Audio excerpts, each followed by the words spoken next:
Welcome to Mapping the College Audition, a podcast where we explore the landscape of the college theater world and try to demystify this daunting audition process. I'm your host, Charlie Murphy, director of MTCA, that's Musical Theater College Auditions. And today we've got an upstate New York state of mind kind of show lined up for you. Christine O'Grady Roberts from Nazareth College came on the show, and we chatted a little bit about making well-rounded students and the flexibility so that you can focus on the track that you're interested in that they offer at Nazareth College. We talked about being close to the Erie Canal and the Rochester vibes inherent in that.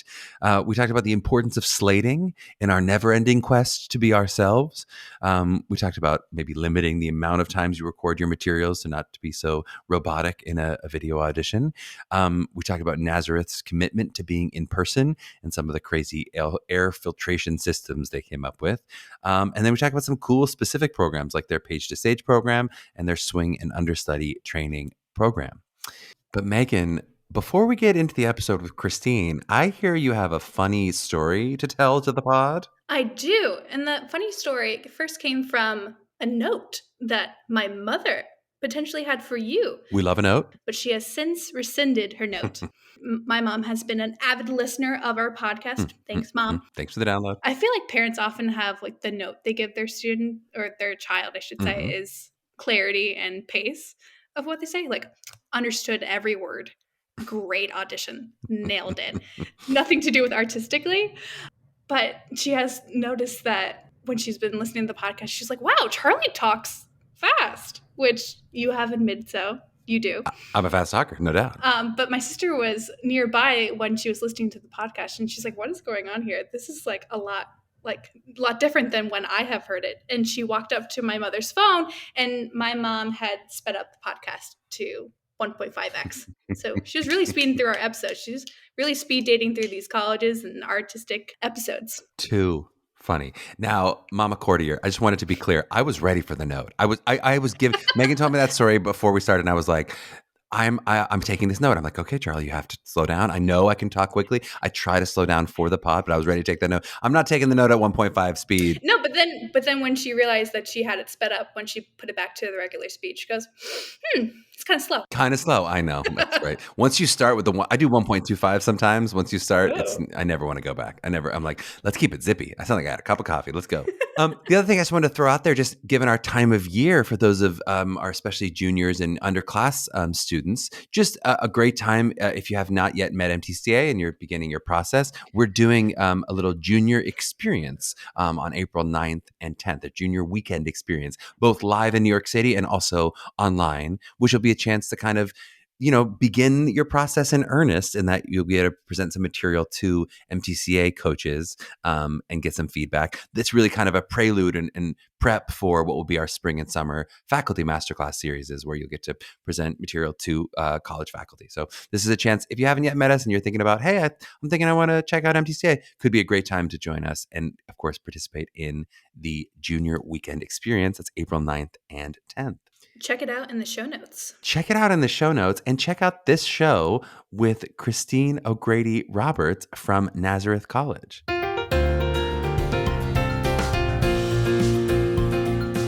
Well, we are so excited to have Christine O'Grady Roberts on the show. Christine has a BS in Communications from Boston University, an MFA in Theater with a directing concentration from Arizona State University, and she's worked as a director, choreographer, and educator. She's worked on shows like Legally Blonde on Broadway and Hair on Broadway, as well as the off-Broadway productions of The Hello Girls and Tick, Tick, Boom, and places like the Mark Taper Forum, Barrington Stage Company, etc. As an educator, she's also taught at Marymount Manhattan College, Penn State, NYU, many schools, before becoming an assistant professor in professional practice and the musical theater program director at Nazareth. Nazareth is located in Rochester, New York. They aim to have classes of about 23 to 28 students and offer degrees in BFA Musical Theater, BFA Theater Design and Technology, as well as a number of BAs in the theater world. Christine, how are you doing today? So great to have you on the pod. Thanks for having me, Charlie. I'm glad to be here and I'm feeling pretty good. All right, all right. Well, let's dive into a little bit. We gave an overview of your background in terms of the your career and some different things. But tell me a little bit about how you found yourself at your current position. So tell me about the journey that landed you here today. Yeah, I had always knew that I would want to teach eventually, is I guess how I should start it. I'm the daughter of a teacher. Mm, And when I first got into theater, I was directing and choreographing young people. And that was the thing I zeroed in on and thought that I really liked the teaching the young people thing of it all. And so when I was looking for a graduate school, I also got my teaching certification. So I've always sort of had these parallel tracks happening for me because I feel like I come alive when I do theater and I feel like I come alive when I teach. So it was important for me to learn about the developmental aspects that are going on with adolescents and young adults, in addition to, studying the great plays and musicals and directing and all that good stuff. So when I first moved to New York after graduate school, I primarily focused on my directing and choreography career. And then, as that kind of got developed and I was gaining experience, I felt like I had a little more to offer at the college level. I wanted to gain experience before I went back. So I'd gotten hired to direct and choreograph. I was a guest artist at Marist College and NYU, and then eventually Marymount Manhattan. And that was back in about 2016. And I had such a fabulous experience choreographing for them. And I just said to their program director, I'm like, I want to teach a class. How could I do that? And so I just started adjunct teaching for them. And I created a directing for musical theater class at Marymount.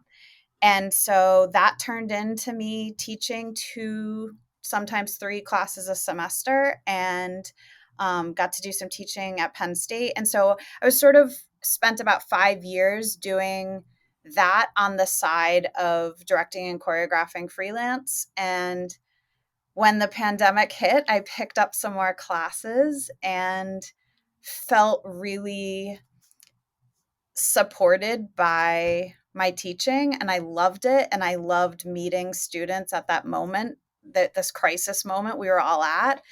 And it just felt like I felt ready for the first time to move into doing it full time. So that's what the pandemic taught me. I love it. Well, and I know so this question, we're going to get into kind of what Nazareth is and kind of what it means to you. I know it's still to some extent in development for you, but as you're sort of developing the answer for what does a Nazareth student look like, or what does it mean to be a Nazareth student, what have you discovered so far, and kind of where are you going with it? Yeah. So one of the things that's kind of baked into our BFA program is that we're at a liberal arts college. And so there are a lot of liberal arts requirements, but instead of seeing that as a negative, I really think it's a positive because we're training well-rounded artists who understand how the historical and psychological and social science ramifications of the world that they live in reflect into and away from the art. So I think what it does is it really places the art in greater context. And so I'm really trying to encourage students to embrace the BFA curriculum. And one of the things I've been doing in my first year here as program director is kind of look at the sequence and how they can pace themselves through those liberal arts requirements in a way that they're getting a very balanced menu of liberal arts, acting, singing, dancing, and voice, and musical theater performance in every semester. And so actually one of the things we're doing today is in our faculty meeting, putting the finishing touches on our updated curriculum for the musical theater program. Segues me perfectly. I want to hear about the curriculum. So talk to me about, especially, if you come in as a freshman and taking me through that senior year of what does my curriculum look like? What skills am I acquiring, especially in the musical theater program?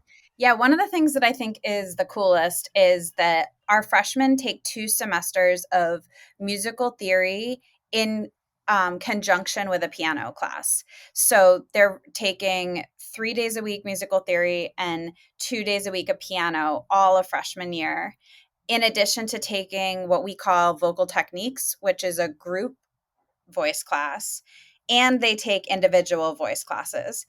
My two predecessors as program director were both music directors, so there's an extremely strong bedrock of musical and vocal training in our program. And as a director, what I am working to do is really make sure that the acting and the text work is just as strong as that piece. So we're looking to add a play analysis component as well. But so that was like a lot of what we do freshman year, in addition to taking a fundamentals of musical theater class, open ballet class. And one of the questions we've been getting a lot as we recruit is, do we level or do all freshmen take the same dance classes and music theory classes? The students are so savvy these days. They know all the right questions to ask. And I think one of the things that's cool about our program is that we do level all the classes. So if we have somebody who's come in with a ton of dance training, they are skipping the fundamentals. Or if we have somebody who's been playing an instrument for their whole lives, they're not taking the entry-level music theory or piano classes. So that's a lot of what the freshman year is. I said the fundamentals of dance. We also have a fundamentals of acting, and we take a voice for the stage class freshman year as well. And then they'll take a technical theater class, and they have a lab that is a component of that, so that we're training well-rounded theater professionals that understand what goes into all of the big collaborative pool that we make. And then as we progress into sophomore year, instead of taking that musical theory and piano component, we start to weave in our musical theater performance classes. So then for sophomore, junior, and senior year, our students will take a musical theater performance class each semester. And we focus on looking at material in the context of the show. And sophomore year is primarily focused on song study, but then we build it into character arc for song study. And then junior year, it's focused on scene into song. And again, the character arc of scene into song sections. And then senior year, we kind of have an on-ramp to senior showcase and making sure you're building a book that is preparing you to go out to all the auditions. And then we always take at least one acting class a semester, at least 2 dance classes a semester. And so everyone's always taking a musical theater dance class. And then we have a range of electives from jazz and tap to open ballet. Open ballet, I keep saying open ballet as if everyone understands what I mean by that. Let me clarify. It's second position is what you're saying, right? Yes, So one of the things that, again, one of my predecessors implemented is we realized that students come into a musical theater program with such a range of dance experience. And some people have been dancing their whole lives, and some people have never danced a day in their life. And something we're trying to do is honor the foundation in ballet that we would like students to have, but to meet them where they are. So students who have so we have this thing that we're calling open ballet, which is the fundamentals of a ballet class is taught by somebody who has extensive ballet training, but it's maybe a little bit less strict than the ballet class that is in our dance program, where we're sending our students who have been dancing ballet since they were 5 years old. That is a wonderfully comprehensive answer to this question. And it leads me to, I often ask about is there a discipline you focus on? I know it said you sort of are coming from a world where maybe the music part of musical theater was a little more focused on. Is the goal, as you are lifting the other two up, to really be even across the board? Or are you still going to lead strongly with music? Or if you were to say, I am a blank focused music theater school, would it be what? I think we're trying to make really well-rounded program and leave just enough space that the students who want to specialize in dance can take extra dance classes, and the students who are really acting focused want to take more electives. So I've tried to make just a little more space in our curriculum requirements wise so that we don't have tracks per se, but there's a little bit of flexibility so that you can kind of follow the path that you're most interested in focusing on. And then tell me a little bit about the BA in theater arts in terms of, so would that be the equivalent of more of an acting degree, or is that more of a general theater performance degree, maybe somewhere between design and technology? It's more of a general theater degree. So we have some of our BA students are also double majoring in education. Some of our BA students are doing a double major or a minor in, say, musical therapy.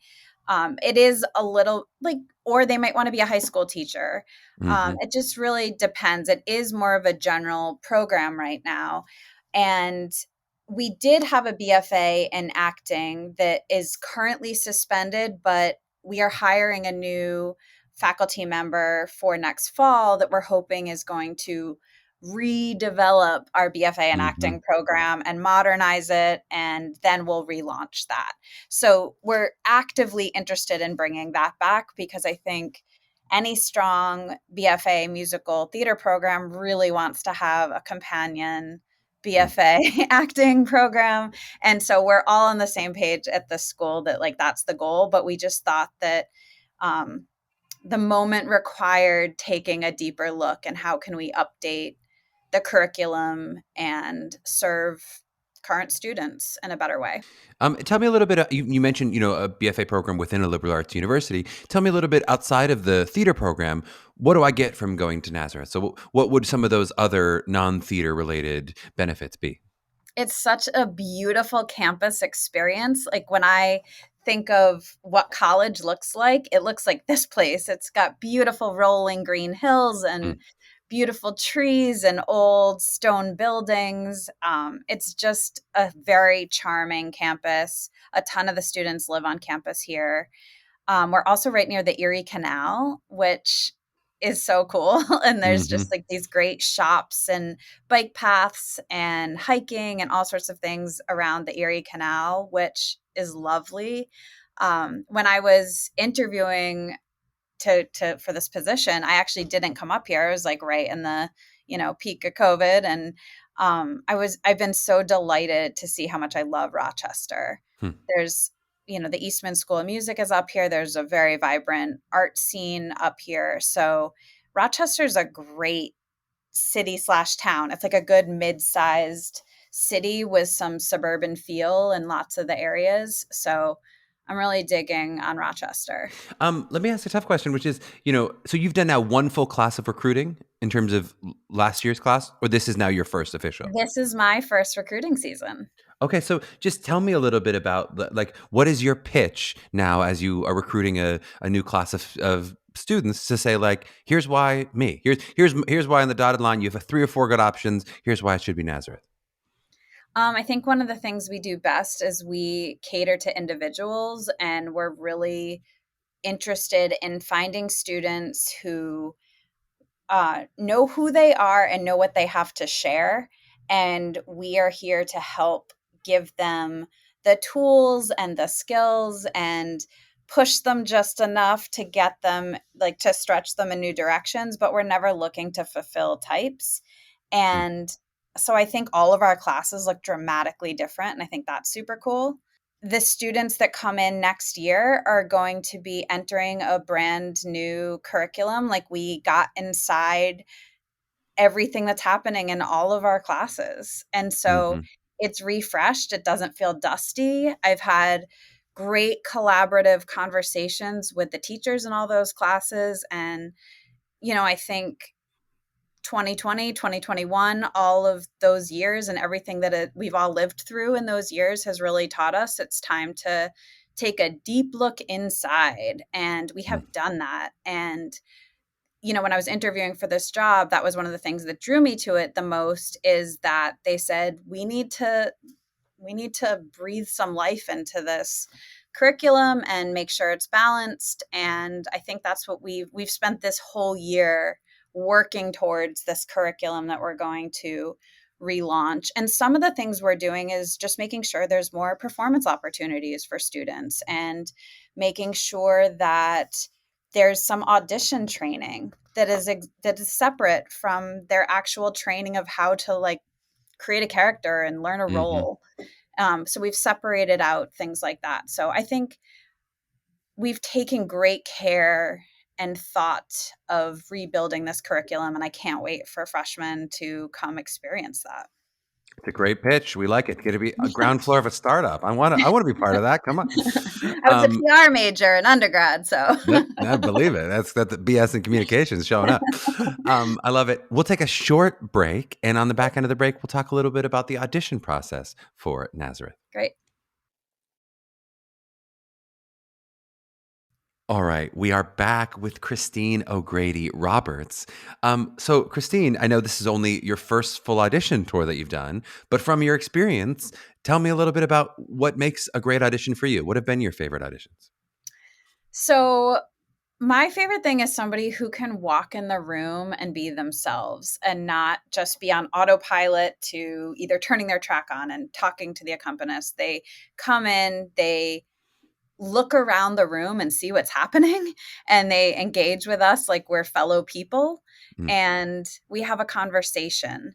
And I think I've seen a ton of students who are really like open and present, and I think that's one of the things that immediately attracts me to a person is how present they are in the room, rather than someone who like rushes in and like presses play and does their slate. And we don't want machines. I want like real people. I want to see who I might be spending the next 4 years with. You mentioned sort of a roboticism as a way of like not being yourself. I think because that is the advice that so many programs give, and something certainly we say at MTCA, say, be your authentic self, right? That is sort of the most important thing to do when you walk in the room. But I think it's a question that's just worth with almost every faculty burrowing down on. It's like, what does that mean? Or maybe if it's helpful to think of it this way, like, what are other examples where you go, a student is not themselves, other than maybe they're robotically going and click their track. But what else do you see where you go, this feels like now I'm not meeting the real you because I'm seeing what's happening in those rooms? Well, I think the slate is a complicated thing that I try to make that a conversation. And I think sometimes when you can I want to create an energy in the room where students can actually like take a breath, that they don't have to like walk in and feel like every single second needs to be accounted for. Like I would like to get to know them and ask them questions. And I've been doing all of my recruiting with Nicolette Hart, who's one of our faculty members. And, just depending on the vibe of the person who walks in the room, we like to have this like a conversation, some kind of an exchange. And it's great when we can do that. And then suddenly I'll say, so what are you going to sing for us? And they say, I'm going to sing this from this song. And they suddenly like, all of a sudden this wall goes up again. It's the Miss America pageant. All of a sudden we go, wait, where did that happen? Yeah. So I don't know. I think just have a conversation with us. And even, the slating is such a weird thing. Like as somebody who sits behind the table, the speed at which the slate goes by and like trying to write down all the things, but actually like take the person in. So I would just say, like, try to let those opening moments breathe and to have your sensors up so that if somebody behind the table is trying to move things along, then you get that. But if somebody is really trying to let there be breath at the top of the audition, be ready for that. So I think it's, be ready for the room. And I think that's one of the biggest things I try to talk to my students about. Sometimes you're going to walk in and people are going to be writing down or having a conversation about what they just did. And then sometimes we just had a break. We're feeling good. We did, like we want everyone to be good. Like we want everyone to be like the best hit student for us who like feels like a natural match. So come in knowing that we're already rooting for you and then show us who you are. And then for you, for this year, how was the proportion in terms of in-person auditions, virtual auditions? Did you guys use prescreen auditions this year? So how has this been in terms of your, and I guess I'd love to hear if we've done some of those prescreen and virtual auditions, how does the advice change if it does for any of the videoed auditions? Yeah, so we did do prescreens, which has been very helpful. It was a great way to just kind of categorize the students and see who we definitely want to see, who we might want to see, just depending on where it goes, or who's not maybe the right fit for our program. And so those were all virtual, and that was super helpful. I'm really glad we did that. And I think students are glad, because I think auditioning is an expensive and time-consuming journey, shall we call it, a very long journey. So I think it saves us all a little bit of time.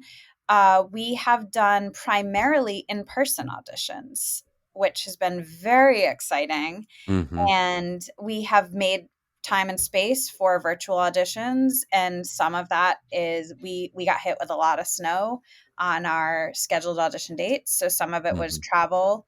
Some of it is, I don't think it's realistic to expect families to spend all that money to go to every single campus. And so, we've made virtual auditions accessible. I think the pandemic taught us that too, that you need to make space for that and really try to weigh those people in the same way as the people that are in the room.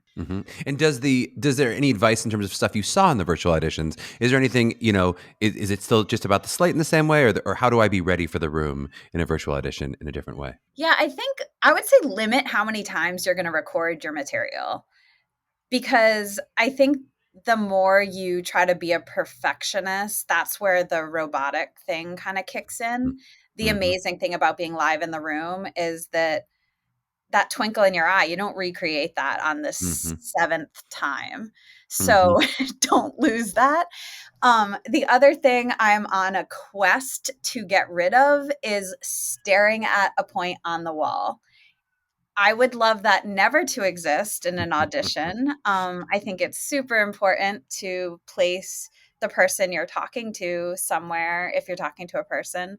But just like we all talk in real life, I think our eyes do all sorts of things. When we get ideas or when we're uncomfortable, we might look away and then come back to the camera. And I think allowing that into a song performance is critical, especially virtually. But even in person, we're always like, what's up here? Nothing's up here. It's beautifully said. Yeah, I feel like that's advice I give a lot, and it's much easier for during monologues for people to correct it. They go, "Oh yeah, I'll just talk like a person, got it." And then you do songs, you go, "It's still the same, still talk like a person," but the exit sign is just there, and they need the to be exit staring sign, at it. totally. Nicolette, who I recruit and teach with, she always says, "Just be a person." Like most of what we do can be boiled down to that. As educators, as students, as actors, just be a person. All right, so I'm going to ask you some questions about admission now, which is going to be fun as you're right in the midst of Let's this, see I if guess. I know. Let's see if we know exactly. But if you had to estimate, we've talked about some of these skills of acting, singing, dancing, or especially in the monologue song rooms, acting, singing, versus those kind of intangibles of how do they slate, and if you ask them questions, how do they interview? If you had to estimate how much of it for you is based on the work I see, the voice, the acting, the dance, versus I really like this person, or I love the way they took adjustments, or, I love the way we had a great chat about, my cat. Like, how much of it is one versus the other for you? I think they're pretty 50-50, I would say. I want someone who has a point of view on the material they're performing. And sometimes that's being a good actor. Sometimes that's being a vulnerable person. Sometimes that's like really understanding the text and making me feel like it's your text. But I want someone who's present in the room and who does do well with the adjustments, because we have to see if we want to spend 4 years together. And I think students are shopping for us, we're shopping for them, but we all have to want to learn and grow in the same way, or it's not going to work. And so sometimes we see students who are absolute knockouts, but for me might feel a little robotic and perfect. And I'm not as interested in those students. I just don't think those students are the best for our program. I think there are lots of programs that might meet those students where they are in a different way than we do. And I'm really interested in a vulnerable person who has a lot to say and is looking for ways to say it within their material. So true. And then for you, how much is based on the artistic? Let's say if it's an artistic, yes. How much then has to, from the liberal arts perspective, from the college, do they just have to pass a certain minimum, or do they get a big vote in terms of a percentage? How does that work, or how will it work, I guess, as you're admitting this first class? Yeah, there's occasional space for students who aren't great students, but for Nazareth College, there is a pretty extensive BFA curriculum, and that's never going to get waived. And so we have to make sure we're bringing students into our program that will succeed academically in those classes, at least to keep, we have a 3.0 in our major, or it's on our website, but a 2.5 maybe overall. And so we want to make sure that we are, occasionally someone from admissions will say, I'm not sure that the student is up for the rigors of a BFA curriculum inside this liberal arts curriculum. It's not often, but there have been a small handful of times where unfortunately they suggest we pass on someone because, and I never want to set a student up to fail. And there are a lot of liberal arts requirements. And then what about for the artistic decision? How much, I know you said you audition with colleagues, but how much in terms of the different breakdowns of acting, singing, and dancing, do those each weigh equally? Do you form one big holistic score? Or how do you weigh the different disciplines as you go? This is going to be a yes for me based mostly on one or two out of the three, or how does that work for you? I would say it's not scientific. And there's mostly two of us that did all the recruiting this year, and we have a very shared aesthetic of the kind of student who's a good NAS student. And it doesn't mean I'll be like, oh, you can do wonders with that student, or it doesn't mean they're the same students for both of us, but we just get which students will thrive in our program. And we do think it's important to take some chances on some killer dancers who are still developing as singers, and some amazing actors who are still finding their voice and who's maybe never taken a dance class. So when I said I'm trying to make a little more space in the curriculum, that's a change.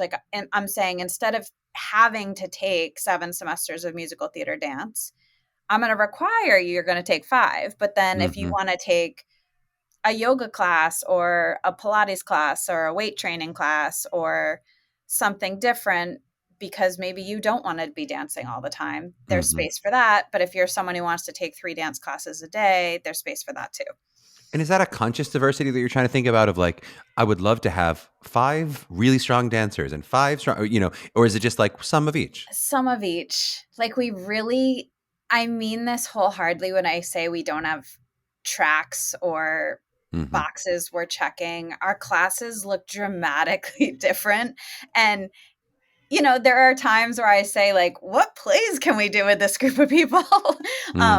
Because we have a lot of really unique and interesting people here, and that's what we're drawn to, and we're committed to it. And something the dance teacher that was here for a while, she really strengthened the dance skills of the people here and brought them up to a certain level. And so now we kind of have a pool of pretty well-rounded people, but coming in, I think we have to make space for taking chances on people who are strong at 1, 2, or 3 of the things. Love it. Well, you may not be checking boxes, but you're checking a lot of boxes for us with that. No typing. We certainly love hearing that.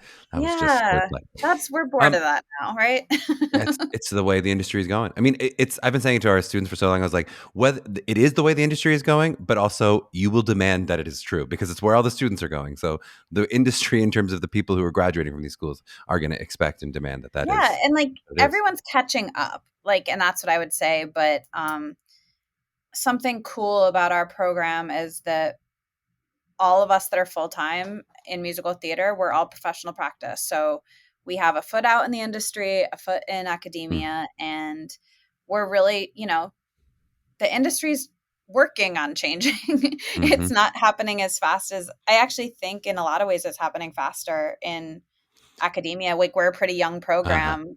And so it feels like we can get some momentum right now. because we're up for the change right now. You're leading the charge, and it's a kind of a clunky. It goes fast and then slow, and then fast and then slow in the industry in different ways.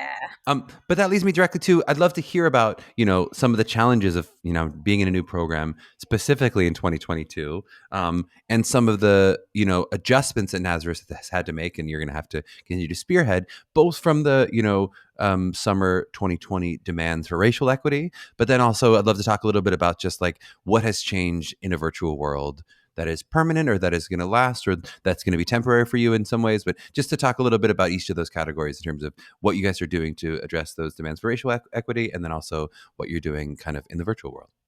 Yeah, let me start with the virtual world because it's part of how I landed here, actually.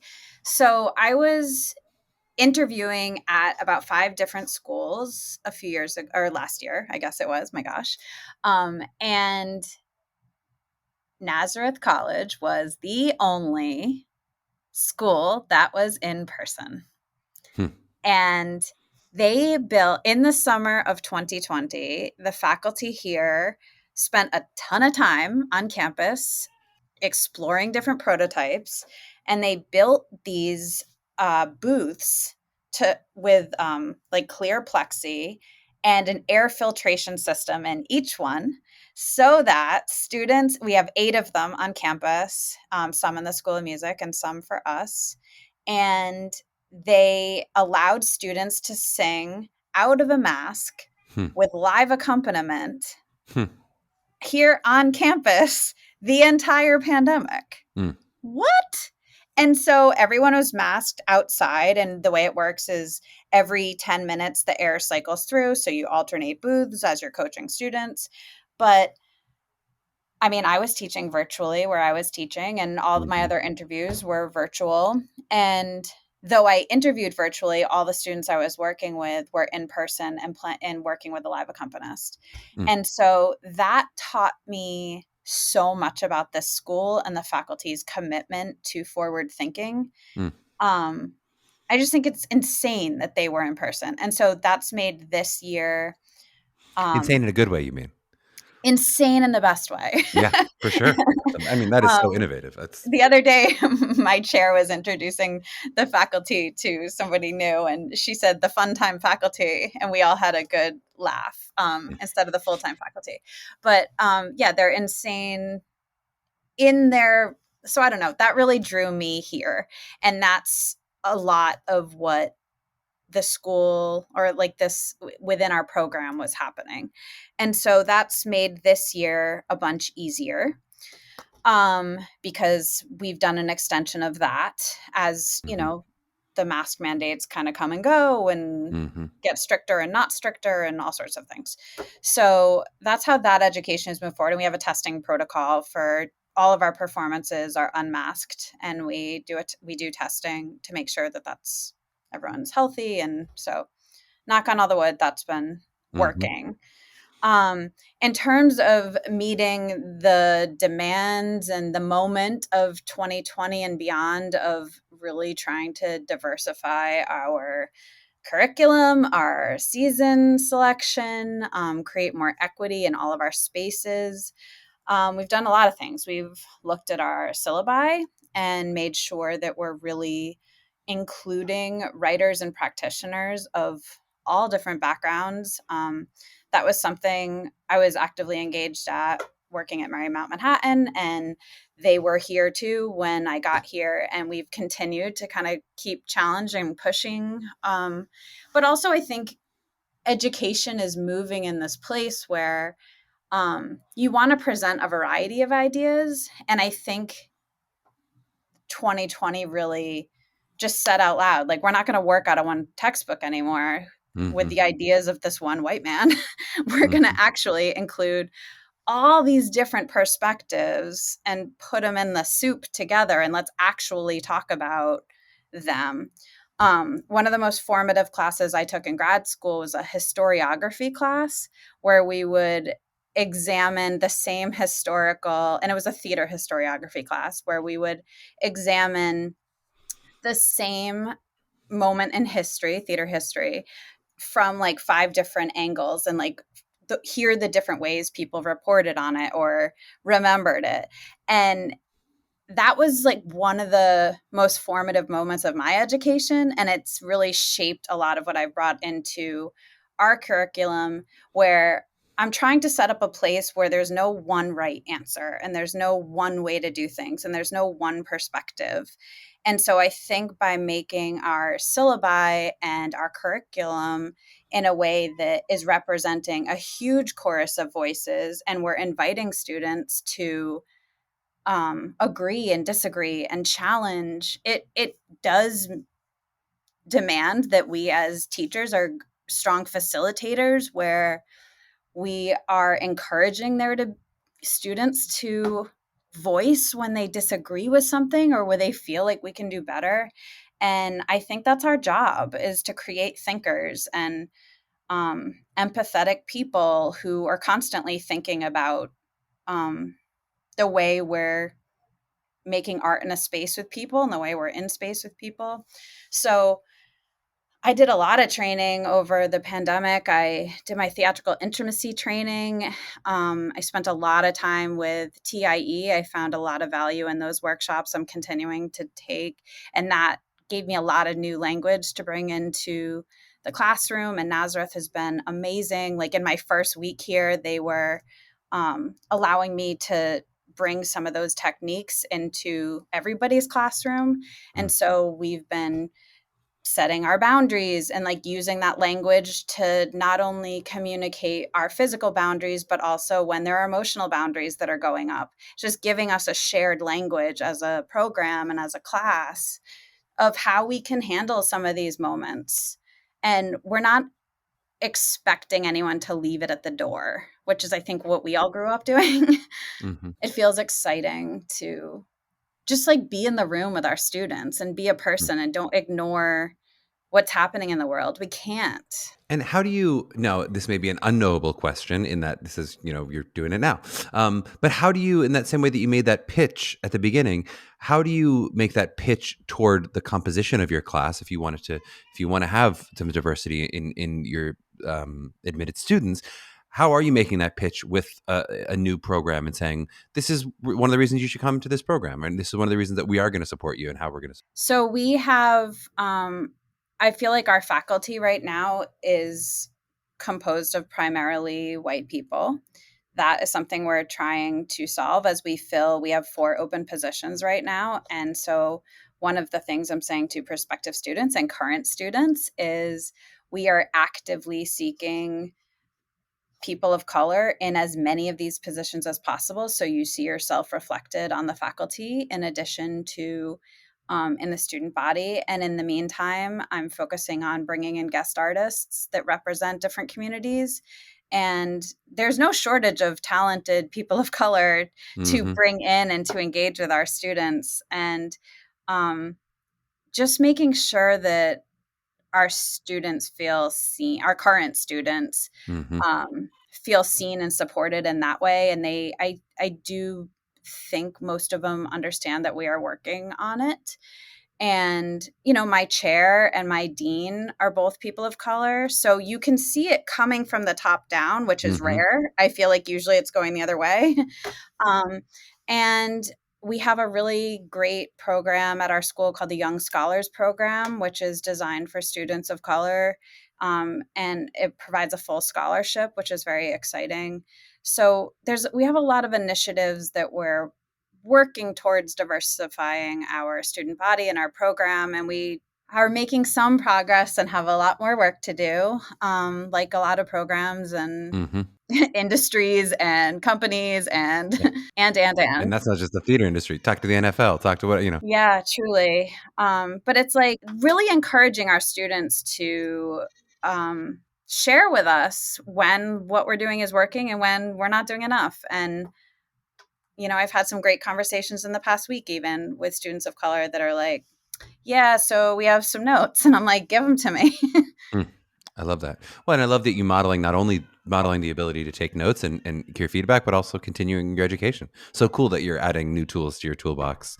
At still a very young age, of course, that you are, but as a, something I often ask our artists when half our interviews, we do college professors, and then we also talk to sort of artists who are actively working. And I often ask them, what are you doing to continue your education? And sometimes they have great answers, and sometimes they're like, not a lot. I'm watching TV. I'm like, okay, great. It's not the best. Yeah, it's like we got to be lifelong learners. And I feel like there was a period when I finished school where I felt like I wasn't doing a lot to continue. And then I don't know what it was. I was like, I'm going to go take ballroom lessons. And I did that for a while. And then it ended up being such a fulfilling thing that ever since then, like I always have a little pet project that I'm working on growing inside of myself. I love it. Anything that we didn't get to talk about in terms of Nazareth? Anything else that you go, ooh, on my list, I really wanted to hit this. Students should really know this about our school as well. Oh, we're doing, we have a Page to Stage program, which is very exciting. Page to Stage has sort of existed in many different formats over the years, but what I'm focusing on is we're doing new musicals. And last fall, at first I was like, there's no way this is going to be possible in my first semester, but my chair is awesome. And she was like, yes, it's possible. And we worked on a new musical, and we brought the 3 writers up, and we did a residency, and they finished their show, and we did a staged reading of it. And now because of that, they're like moving forward with stuff in New York. And we're trying to build that out so that, more people are submitting and that kind of thing. But that feels super exciting. And I felt there are some budding writers in our program that are our students, and just being able to put them in front of other writers and have them talk to them. And I was like, look at the change sheet. Look at why they're changing like these little words here and there. Or why do you think they replaced the entire lyric of the lead character's I Want song? Like it grew so much. And so for them to see that change, and I said, it's going to be a really intense 2 weeks. None of it's personal about what you're doing. A ton is going to change. And so that has been a really exciting thing. And then the other thing that we started doing in the fall, and we're just continuing to deepen and grow it, is we have a swing and understudy training program. And when I was working on hair, all my time was spent with the swings and understudies, the bulk of it.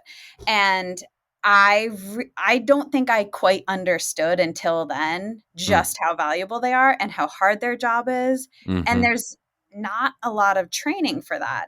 So all of our shows have swings and understudies, and we bring in somebody, a lot of our people on faculty have experience with training them, but we also bring in guest artists each semester to support that. We just got a bunch of copies of the Broadway swing book. We just got a bunch of copies of that in. And we make sure that they get an understudy run, and we make sure that they have a tech table. And that was cool because we were doing that before the pandemic almost shut down theater again without the swings and understudies.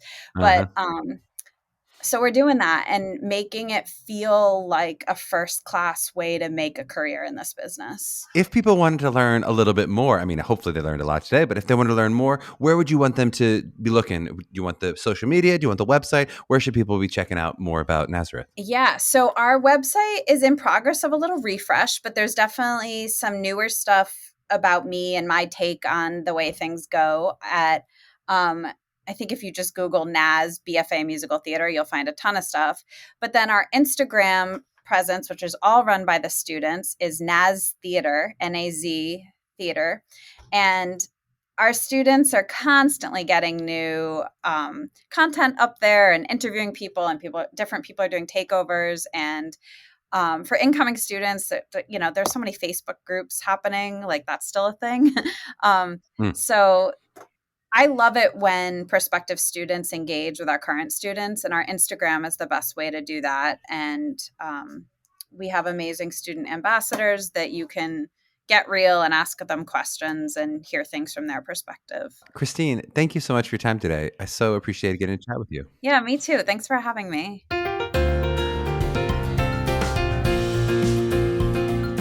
Hey now, I hope you enjoyed hanging out with Christine as much as I did. I thought she was so warm and intelligent and really fun to chat with. And I really echo a lot of her thoughts on the audition process as well. That was really fun for me. I wanted to do a bit of a deeper dive into something Christine said, which was really her pitch to students as kind of a newer program head with an emerging program. This is something that students and really often parents will often ask us about programs. They're sometimes hoping for a binary answer about which program is better or worse, which is really difficult for us to give given how individual that choice is for different students. And especially when you're comparing emerging programs to more established programs, it can be really tricky. So I like to kind of use this metaphor of stocks. And fair warning, by the way, I know nothing about stocks. I don't invest in stocks. I don't know nothing more than a layperson about stocks, but it's just helpful for me in the sort of metaphor of it all. In that, like, established programs that have years under their belt can give you a level of certainty. Like, it's the idea of, if I were to buy this stock now, I don't know for sure what'll happen in the future, but I can kind of see some years of history and where it was trading, and I get some comfort in that. I see established alumni and that kind of thing, to continue the metaphor. There's still no guarantee it won't trend downward, but there is that security. Whereas with an emerging program, it can feel more like investing in a startup, right? There's that real excitement about what is new and possible in terms of innovation, and where could it be 5 years from now? It could be totally different and amazing, right? And are they doing things differently? And are they more ear to the ground because there's someone coming right off the business to start it, all that kind of thing. But the downside is you don't have those years of classes graduated in terms of an alumni network to fall back on and know what it'll be. So the upside can be really high if your bet pays off, but there's definitely more risk involved in taking the chance. What I will say, as we talk about, what is emerging and what is established, I think students often, and maybe parents too, often overestimate how established that landscape is. It is really not that long ago, as in, like, within the time that I've been working in college prep, that schools like Texas State or Baldwin Wallace did not have the national recognition that they have now. And students who attended in those early years, they get to ride that wave of the stock in terms of having gone to a really competitive and renowned program, even if they got in early before the competition was quite as high, right? That said, is a really big investment in terms of your life and, a sweatshirt you may wear for years. And you want to feel really confident in who you're investing in. And it's really up to each student and family exactly how they want to play that game, exactly how they want to make those choices. Of course, this is why we always suggest visiting and taking classes and really doing your due diligence so that you know what you're investing 4 years and potentially a lot of money in, and not just sitting back and trusting what you've heard about reputation. Oh, I've heard this school is better than this school is not a great reason to choose a school over another school. Well, we hope you found this show to be a good investment of your time. And if you did, why don't you invest in us with a follow? You can also rate and review us wherever you found us. I suggest 5 stars if you're really into the Erie Canal, and an ironic 5 stars if you aren't sure what's so eerie about it. You can also reach out to us with questions for the pod at mailbag@mappingthecollegeaudition.com. Or if you're interested in working with MTCA for help with your individual prep for your college audition journey, please check us out at mtcollegeauditions.com. To my young artists out there mapping their journeys, keep yourself in second position to new ideas this week. We'll see you next week.